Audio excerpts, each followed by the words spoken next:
Ladies and gentlemen, boys and girls, beavers, weavers, and grotesque deceivers, welcome along to the Joe Spivey YouTube channel, where we discuss books and little else. And you join me on Good Friday, folks, which has all sorts of theistic, monotheistic connotations, does it not? But in fact, the majority of people, certainly in my life and in the social circles in which I inhabit, we are following other gods and other deistic symbols today. It is rivals round in the Super League. So once more, the fine, the stately, the tax-paying red and whites of Hull KR will be playing the noisy, pestilential neighbours Hull FC. Theirs is a Saruman-esque diabolism which we shall not brook. Hull KR play Hull FC at the MKM Stadium yet again. I referred to that contest that was played in the Challenge Cup 2 weeks ago, and now we are playing them in the league. We are first, they are second, and therefore it is set to be a most bombastic and internecine affair. The game starts at 12:30. It's currently 10:30, and so I can abide nothing. I've barely been able to read an introduction to a book today. I am all a jitter, as well you might expect. So yes, all sorts will be all sorts will be found out, all sorts will be divulged within the next 2 or 3 hours, which will contribute to my mental health, because of course, whenever one of my local sports teams loses, I do what it behooves all human adult males to do when their sports team loses, and that's abuse a female in my life. So when we do lose, I will be I've no doubt I'll be smacking up somebody in the street. But that's going ahead. What else have I got to discuss before we get into the meat of today's video? I went on my first run in 29 earthly days yesterday. You'll remember that I got an issue which was given to me by the undulations of Grand Viceroy Spivey's Derbyshire landscape. I did my hip flexor. I aggravated my hip flexor, which, for biomechanists watching, it's the tendon which connects the hip to the thigh. I was going to use textbook terminology there, but it escaped me. All of it escaped me in the last minute, and all of this is extemporaneous, so I can ill afford to linger. But yeah, the tendon that connects the thigh to the hip went funny, and I was walking around as if I should have a parrot on my shoulder for weeks and weeks. But finally we're back, did a mile and a half, and I ran like a yeti, really. I'm usually a rather lissom, lithe runner. I'm quite good, but yesterday it felt as if molten lava had been poured down my chest after not 1 mile's work. So that was disgusting as well. And also there are very many objects in this den of iniquity, from which I come to you. We've got, of course, I've shown old-time, erstwhile subscribers all of this before, but we have a globe here which rotates, which furthers the misinformation that the world is completely spherical and not an oblate spheroid. You'll find, if, like Katy Perry and the mistress of Jeff Bezos, if you go into a rocket with those guys, you will find that the Earth, I think, is squashed a little flatter at its poles. It's not quite as perfectly spherical, but there we are. So we've got that. We've got Australia there perfectly. We've got Indonesia and the Philippines, and then the great Indian Pacific, which is preoccupying Steve Bannon's proclamations at the moment. We also have my, I don't know whether you can see him there, there's my dutiful amanuensis, Winnie the Pooh, who is not credited with popularising the crop top, but that indeed is the finest string to his bow. I think you'll agree. It's a sort of red top that he wears, which barely covers the nipples, so he's sartorially saucy, as I'm sure you'll agree. And we also have this, which is an automated pencil sharpener. What could better illuminate, what could be more indicative of 21st century laziness than my having a motorized pencil sharpener rather than its medieval former cousin, its medieval ancestor. So I pop a pencil in here, and it goes and goes and goes. Now it's battery operated at the bottom, and we haven't replaced the battery since it was bought for me years and years and years ago, and so its economy has been slowly grinding to a halt. It has been the Russian economy for very many days and weeks. I've been putting a pencil in, it's been reluctantly grinding away at the pencil, but finally we've put new batteries in, and this thing is Indian/Chinese at the moment. This is, I mean, that is, oh no, it's not working. Oh, for goodness sake, you are kidding me.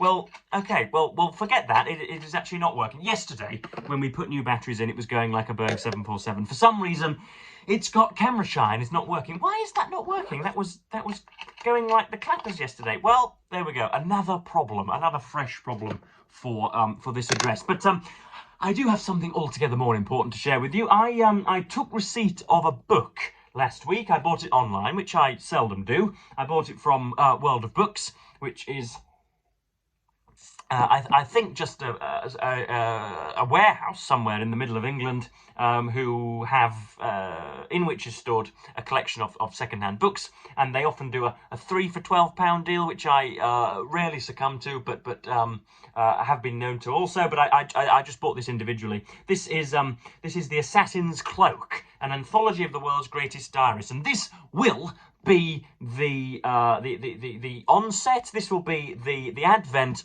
of a new series on this channel. How many phrases have been coined? How many habits initiated? We have our Slashing at Hacks series, where we take a magazine and tear it apart. We have Breaking Bread with the Long Since Dead, when we read from the canon. We have Venting with Verse, when I read out some Wordsworthian pearlescence. And now we have the Assassin's Cloak, a new series. I'm yet to name it, but I'm sure we'll get to something. This is a book, a compilation of people's diary entries throughout the decades and centuries. I think from the 17th century to our lively century. And of course, you've got on the front cover here, we have an unknown figure. Again, you can scream at the screen if you know who that is. Neither do I know who that is, because his face is covered by an adjective. But then we have Virginia Woolf, and we have Leo Tolstoy, most known for writing lengthy and bastardized and completely overrated fiction. There is Alan Bennett, with whom some prominent whey-faced booktubers have a connubial history. And then we have Kenneth Williams, who was a star of the screen in sort of the 1960s, 70s and 80s, most known for being limp-wristed in the Carry On films. On the spine, we have Alec Guinness, who promised Luke Skywalker that the Force would awaken within him. We have Joseph Goebbels, the smirking, rancid anti-Semite and propagandist in the Third Reich. We have a woman of stolid virtue. I'm sure there. Again, the blurb covers her. I'm not sure who she is. Not sure who she is either, but she could be of Arabian extraction with all of that headwear.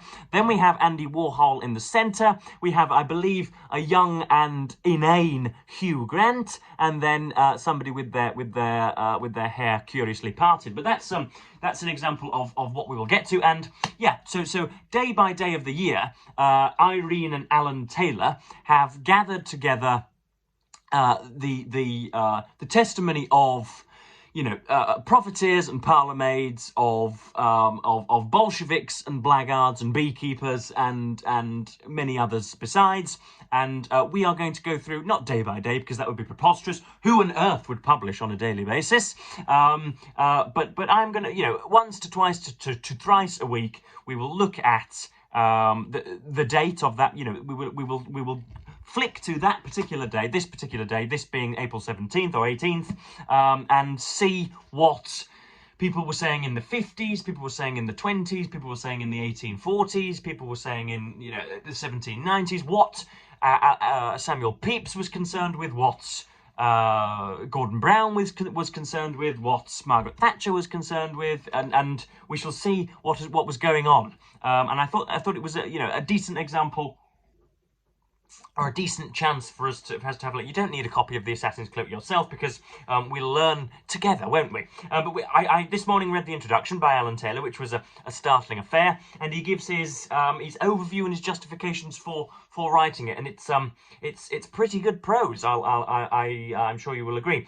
Every attempt has been made to keep the scope of the anthology as wide as possible. Diverse nationalities ranging in date from the 17th century to the present day are represented, but not out of any sense of duty. Nor is there any thought of who made the ideal diarist. Here be cads and countrymen, wits and drones, neurotics, nymphomaniacs and narcissists. Wrap your ears around that. All human life is here, but not every diarist. Some are excluded because they are dull, George Gissing and Søren Kierkegaard being notable examples, others because their diaries are not dated, John Cheever and Fyodor Dostoevsky to name but two who are conspicuous by their absence, and therefore proved unsuitable for extraction. Still others, while diarists of a high order such as Anne Frank, have fewer entries than might be expected because their diaries work as complete entities whose potency is diminished when quoted selectively. A few fictional diaries, including Adrian Mole and George and Whedon Grossmith's classic Diary of a Nobody, have been used but sparingly. The diary, as Thomas Malone concluded, is a genre to which it is impossible to ascribe formulas and standards. Ultimately, any attempt at definition is defeated by the diarists themselves, who are the most singular of species. And then he goes on to justify the rather demonic and horrendous title, The Assassin's Cloak. A diary may be like drink, but is also only as reliable as the diarist, who may be honest or corrupt or deceitful or a self-delusionist. Not only can it persuade us to betray the self, wrote Souter, who was an individual referenced earlier, it tempts us to betray our fellows also, becoming thereby an alter ego, sharing with us the denigrations which we would be ashamed of voicing aloud. A diary is an assassin's cloak, which we wear when we stab a comrade in the back with a pen. And here is this diary, proving its culpability to its own harm, for how much on this page is true to the others. So yeah, the Assassin's Cloak is a metaphor for denigrating your contemporaries on the page. And so we flick to April the 18th, which is today's date. And yeah, we have 4 entries to look at today. Each are very, very interesting, some terse and some elongated. But yeah, I think this will all go down well. So on April the 18th, 1912, a lady by the name, which I soon learnt to be a pen name, by the name of Marie or Mary Belloc Lowndes, or Belloc Lowndes, Mary Belloc Lowndes, in 1912 wrote thusly in her diary: "Lunched at the 30, which is a luncheon club, there was much talk of the Titanic tragedy. Lady Dorothy Neville said that the wreck was a judgment from God on those idle rich people who want all earthly luxuries, even on the water. She observed, 'I'm told they even had a garden.'" So that's an entry from 1912, obviously when, in reaction to the unsinkable ship as it went down, bows and all, in the Atlantic when it was 2/3 of its way through its journey. And you see there, I don't know whether Mary or Marie Belloc was particularly aristocratic or whether she was high-minded, but you see there the attitude of eating the rich, which is coming back again, not before time in the 21st century. So you see there not really much talk of, I mean, they talk about the Titanic tragedy, but there's also a sort of, what should we say, a pauper's schadenfreude at learning that so many wealthy people were the ones to perish. And then we have from Virginia Woolf on the 18th of April, 1934, a curious little fact. Instead of smoking 6 or 7 cigarettes, as I wrote of a morning, I now, for 3 mornings, make myself smoke only 1, and rather enjoy doing without. So there is an early little bit of Virginia Woolf tearing herself away from the nicotine industrial complex.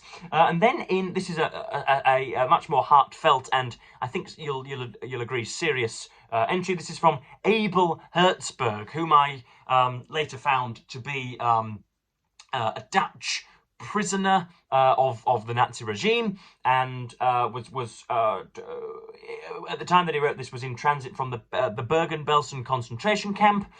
He was somebody who was taken captive by the Nazis because of his Jewish heritage, I believe, and with a name like Hertzberg, who could deny it, and suffered at the hands of those damned Nazis. And so we have his accounts. Yesterday we spent the night in a Berlin station. We went round the entire city and saw the terrible devastations. This is April 45, so Berlin is crumbling because the Allied forces, thank the Lord, are narrowing in on the Hitlerian madness. On the walls we could read Berlin kämpft, arbeitet und seht.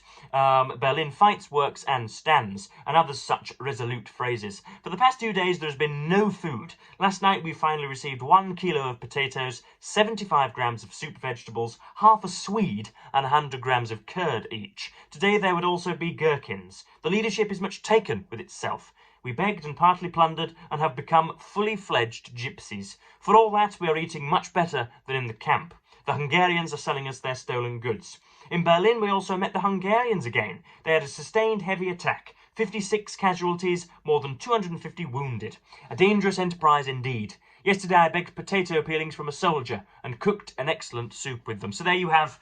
That was difficult from Mr. Hertzberg, but it was also sort of, I don't know, recognisably jaunty as well. You could tell in there, could you not, that he sensed that the war was coming to an end, and that perhaps things might be rosier just shortly. And then we have the funniest entry so far. We have on April the 18th, 1977. This is Roy Jenkins, prominent Labour Party member who is vermiculating in the White House, in the Carter White House, and reveals some of the nature of his exchanges with the president. It's worth noting for those of posterity that back in the 1970s, demagogic fascism had not taken hold in America, and it was thought better for a president to be statesmanlike and honest and courteous and dignified rather than an orange gangster. But this is from 1977. Then left, this is Roy Jenkins, then left at 11:25 in a cavalcade of cars for the 1-minute drive to the White House. I was taken into the Oval Room. Notice he's called it an Oval Room, not we nowadays call it an Oval Office, or maybe there is an Oval Room, I'm not sure. I was taken into the Oval Room for a private talk with President Carter. He and I stood with our backs to the fireplace for photographs while the following extraordinary exchange took place. He said, "Well, I expect you know this room well. Have you been here often before?" And I said, "Yes, I think I've seen 4 of your predecessors here." He very quickly said, "That means you start with Kennedy then, does it?" So I said, "Oh, yes, although I also met both Truman and Eisenhower, though neither when they were in office, and therefore not in this room." I then added conversationally, "But to my great regret, I never set eyes upon Roosevelt. Did you, Mr. President, by chance see him when you were a boy?" "See him?" said Carter incredulously. "I have never seen any Democrat president. I never saw Kennedy. I never saw Lyndon Johnson. I saw Nixon, and I both saw and talked to Ford, of course, and that's all. You see, I am very new to this scene of Washington politics." This he said without prickliness or chippiness or bitterness, simply as a matter of fact of which he was half but not excessively proud. It was quite different from the aggressive, defensive way in which Lyndon Johnson would have reacted had one got onto an analogous conversation with him about the Kennedy years. So there's Roy Jenkins. You can see the difference in styles there. Virginia Woolf, very, as I said, terse and not one to beat about the bush in the same way that Marie Belloc-Lowndes was. But then you have Abel Hertzberg, perhaps because of the momentousness of his circumstances, allows his sentences to roll on. And also Roy Jenkins has, I think, the novelist's descriptive power. So that was down the ages in April, on the 18th of April. So I want from you, ladies and gentlemen, you boys and you girls, rather than just to gawp at the screen, I would like you to festoon the comment section with options, with offerings regarding the title of this series, because I'll be doing it, as I say, 2 or 3 times a week, and we're going to need something other than the rather disjointed phrase, "Let us go through diaries." We're going to need something. We're going to need a byword by which I can emerge onto the scene and get on to business. So yeah, that was the first edition of the series, which is yet to be named, so yeah, I rather enjoyed that. And obviously, if I in preliminary readings, if I look on May the 22nd and it is nothing but sandwich making and meat slashing by figures about whom I know nothing, then I will demur. But if it's astronauts and gamekeepers and Stuart monarchs, then I will probably share them with you. So yeah, that's the first instalment of the Assassin's Cloak, and I will see you next time for more of that. I've got a coffee curing nicely here, and I shall madly upload this video before we depart for my grandmother's to go and watch the big mighty match, the gladiatorial affair. So yeah, as per usual, I'm going to cap this video just under 20 minutes, and thank you ever so much for watching. And once more implore you to leave your contributions down below. So thank you, BookTube, and I will see you soon.